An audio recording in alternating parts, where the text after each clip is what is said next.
active duty servicemen and women to be financially resilient.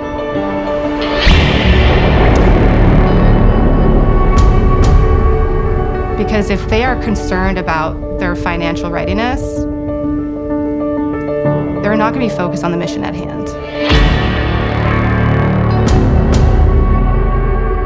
One of the challenges with the Coast Guard is where our bases are, where our home ports are, our air stations. They tend to be along the coast. They tend to be in areas that have a lot of natural disasters. So we take people far from home. We put them in these locations, and then when bad things happen, it can be really challenging to help them. To be 100% focused to serve the public, for the safety of the crew and the public, is paramount to mission readiness. The thing about the E5s and E6s, they are kind of jacks of all trades. They are the heart of our service. There are doers in the Coast Guard. I am a culinary specialist, second class, Roberto Rodriguez Maldonado. I'm from the Coast Guard cutter Man O' War.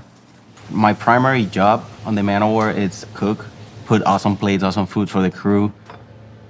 We having a hard day, then they enjoy the food and you can see their faces change. We all have different jobs, different roles, and not to brag about that, but we are pretty awesome on that. This is the Man O' War. We have a crew of 11. We patrol from Fort Pierce down to the Key Largo and the Florida Straits. I've been stationed down in Florida myself a couple of times, and the tempo of operations down there is really, really fast. I'm not just a cook. I'm there doing anything. Generally speaking, when we have cooks on board, they're not always necessarily a translator, but we're lucky enough that CS2 grew up in Puerto Rico and he speaks Spanish and English. What's the description of the vessel? ¿Cuál es la descripción de la embarcación? I do everything on boat crew evolutions, DC damage control, interpreters, I'll be there for them, launching the small boat. Sometimes I jump on the small boat to help with LE.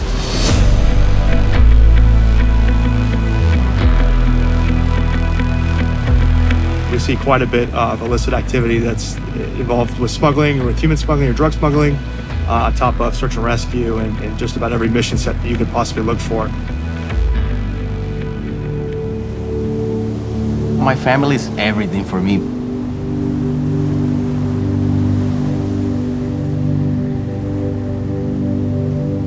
I had to find an apartment online.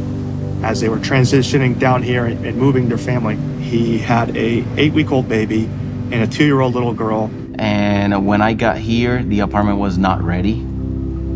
It was in shambles. The door had been kicked in, the deadbolt had been broken, the frame was broken, there was black mold everywhere. And the apartment complex essentially told CS2 that he signed the lease, this was his apartment, and he was out of luck financially.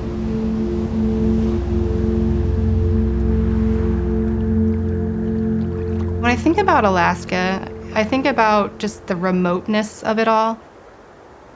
The cost of living in Alaska is higher than the national average.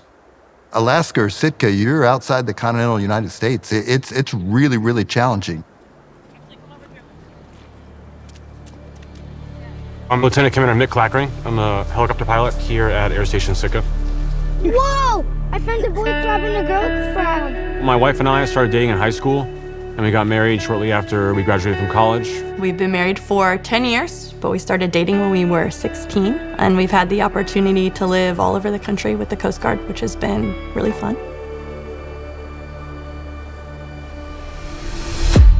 I kind of grew up as a kid, definitely wanted to fly something. Went to air shows, saw Blue Angels a lot. Top Gun definitely played a role. Hurricane Katrina and our response to that had occurred. I went to the Coast Guard Academy, and that kind of sealed the deal. The thing about Mick that I've always found to be impressive is he is able to see the complete picture. Mick has always had an uncanny ability to see everything that needs to be done while also being able to focus on the details. Any Coast Guard air station faces potentially extreme hazards, whether that's operating in a hurricane, low visibility, a mountainous environment. Air Station Sitka, we face almost all of those collectively and routinely.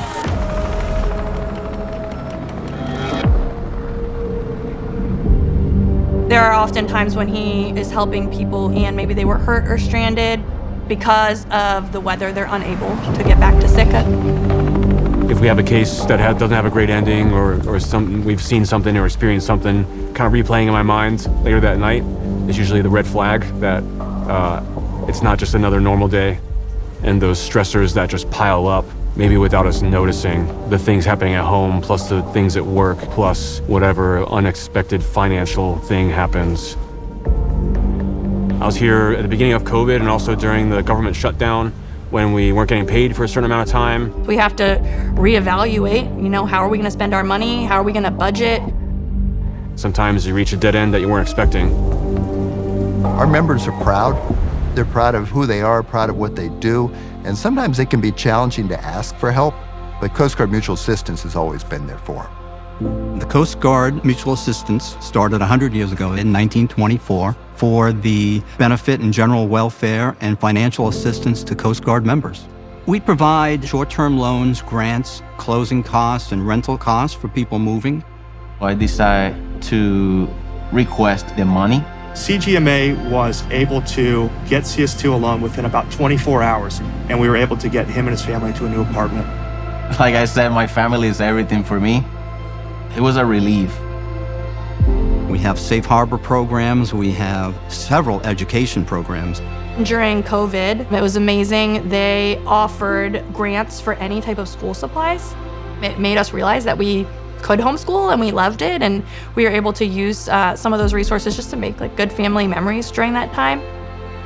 When Coast Guard Mutual Assistance comes in, not with a loan, but with a grant, something that could have been really, really hard or perhaps impossible becomes a reality. Around 8 years ago, I was a new pilot and we were looking into adoption and learned through the CGMA officer and rep, and they were able to give us a good amount of money. We adopted our son, Luke. And that meant a lot to us. In every single season, CGMA has popped up in one way or the other. So when CGMA can come in, it helps that person deal with whatever challenge they have. That allows them to continue to serve. And that's why I love the Coast Guard, because you just never knew what was going to happen every day. You kind of had to be ready and always ready to meet whatever need it was. We all want and strive to do our best. It's part of our culture. We want to be the ones that, I got this. I would call it a readiness imperative. Coast Guard Mutual Assistance comes in, they're able to keep their head in the game and do tremendous work for the United States Coast Guard.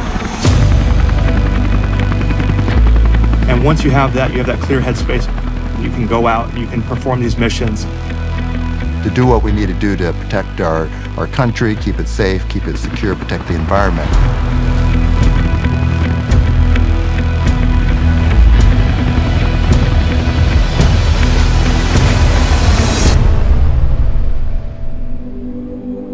The reason I wanted to join the Coast Guard was to help people. When you wear these, you can be a human and you can help people. That's what I love the most. Active duty, auxiliaries, reserve, retired, civilians, surviving spouses. Everyone in the Coast Guard family is part of Coast Guard Mutual Assistance. Our donors have traditionally been Coast Guard members. We have this tribe mentality. It's an organization that was created years ago for Coasties by Coasties. What we're able to do is attract the best and brightest to serve our country. And being able to support them in ways that we probably can't even think of right now is where CGMA will play the biggest role over the next 100 years.